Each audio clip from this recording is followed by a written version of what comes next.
बेटी बेटा से कम नहीं। एक गांव में राम सिंह और पद्मा पति पत्नी रहते थे। कुछ समय बाद उनका बच्चा होने वाला था। पद्मा हॉस्पिटल में भर्ती थी। नर्स ने राम सिंह को आकर खुशखबरी दी कि आपके जुड़वा बच्चे हुए हैं। राम सिंह ने कहा कि दो दो लड़के, लेकिन नर्स ने कहा कि एक लड़का और एक लड़की। राम सिंह लड़की नहीं चाहता था क्योंकि लड़की की शादी में होने वाले खर्चे से वह डरता था। 2 से 4 दिन के बाद राम सिंह अपनी पत्नी और बच्चों के साथ अपने घर पर आ गया। वह ज्यादातर लड़के को ही खिलाता था। पद्मा को यह बात पसंद नहीं थी। एक दिन राम सिंह अपनी पत्नी से बोला कि हम दो दो बच्चों का खर्च नहीं उठा सकते। हमारी आर्थिक स्थिति अच्छी नहीं है। इसके अलावा लड़की की शादी में होने वाले खर्चे को भी हम नहीं उठा सकते, इसलिए हम लड़की को मेरे मित्र को सौंप देते हैं, जिसकी कोई संतान नहीं है। वह हमारी लड़की को हमसे भी अच्छे से पालेगा।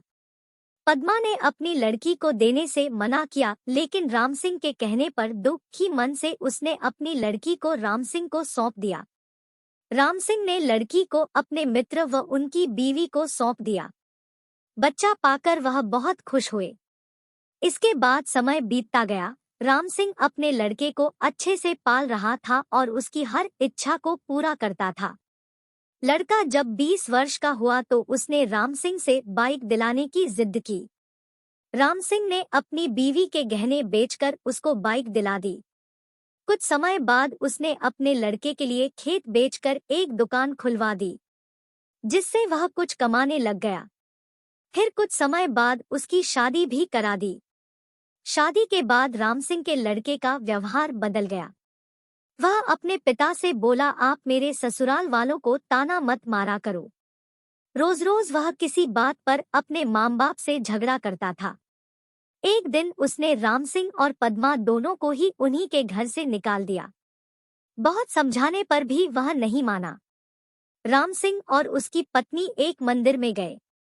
वहां पहुंचकर पद्मा ने राम सिंह को कहा कि मंदिर का प्रसाद खा लेते हैं। जब वह प्रसाद ले रहे थे तो वहां पर राम सिंह के मित्र की पत्नी आ गई। उसने राम सिंह को पहचान लिया। उसने अपनी उसी बेटी से राम सिंह को मिलवाते हुए बताया कि यह वही है जिसको आपने 25 वर्ष पहले हमको सौंपा था।